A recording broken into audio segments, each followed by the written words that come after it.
नमस्कार बंधुरा बांगाली सेरा हेसेले सबाइके स्वागत। आजकेर आमादेर साथे डिम आलू कषार रेसिपि शेयर करते चलेछि। एकबार एइभाবে बाड़ीते डिम आलू कषा बानिये देखबेन, गरम गरम भातेर साथे दुर्दान्त खेते लागे। और एई रकम स्वादे डिम कषा एकबार बानिये खेले किन्तु बारबार खेते मन चाइबे। ताई बंधुरा रेसिपिटी भालो लागले अवश्यई करे लाइक शेयर कमेंट करते भुलबेन ना। और नतुन बंधु हये थाकले चैनलटी सबस्क्राइब करे देबेन। ताहले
রান্নাটা শুরু করব।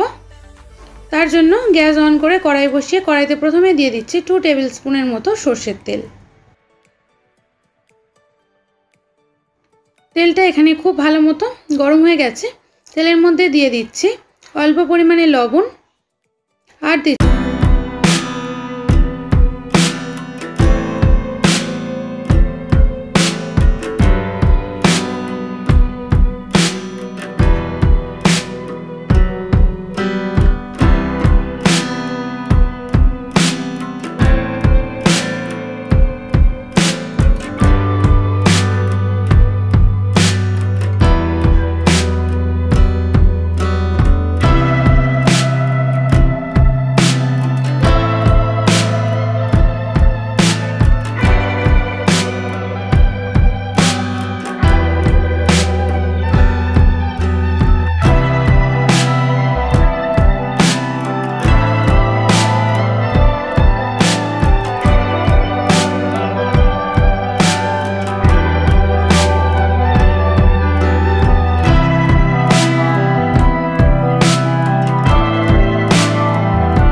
ভালো করে পেঁয়াজের সাথে ভেজে নেব।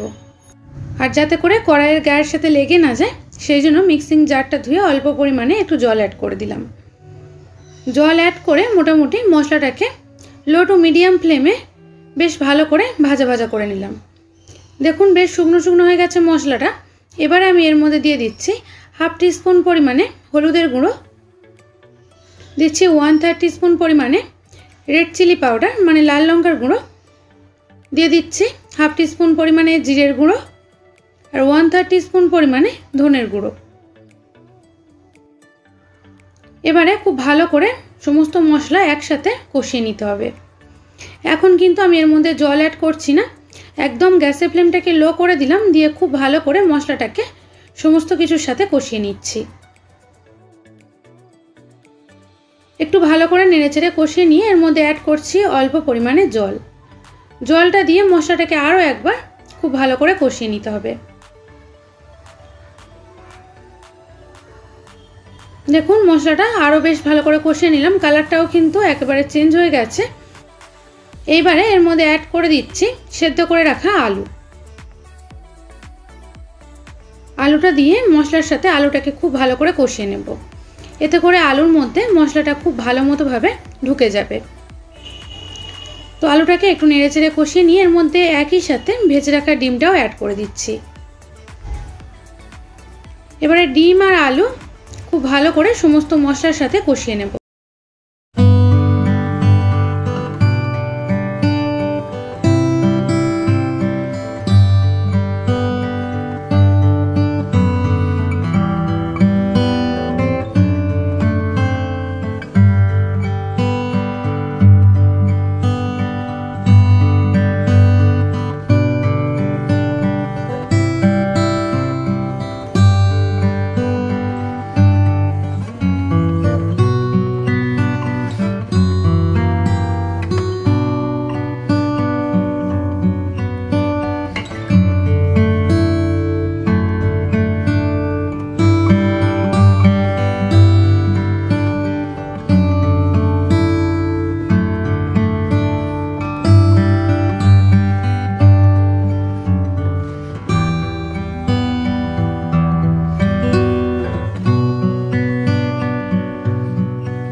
ওপরে কিন্তু তেলটা ভেসে উঠেছে আর গ্রেভিটাও এখানে আমাদের দেখুন একদমই পারফেক্ট হয়েছে।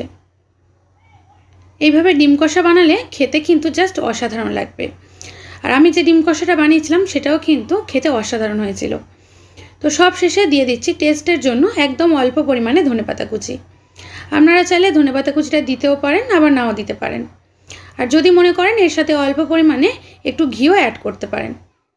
তো দেখুন ধনেপাতা কুচিটা দিয়ে খুব ভালো করে নেড়েচেড়ে মিশিয়ে নিচ্ছি। আমাদের এখানে ডিম কষা রান্না প্রায় একেবারে তৈরি। এবার এটাকে গরম গরম পরিবেশন করতে হবে। আপনারা চাইলে কিছুক্ষণ স্ট্যান্ডিং টাইমে রেখে তারপরও পরিবেশন করতে পারেন। তো বন্ধুরা আমার আজকের রেসিপি কেমন লাগলো অবশ্যই জানাবেন। আশা করি সকলের ভালো লেগেছে। আর যদি ভালো লাগে লাইক শেয়ার আর কমেন্ট করতে কিন্তু ভুলবেন না।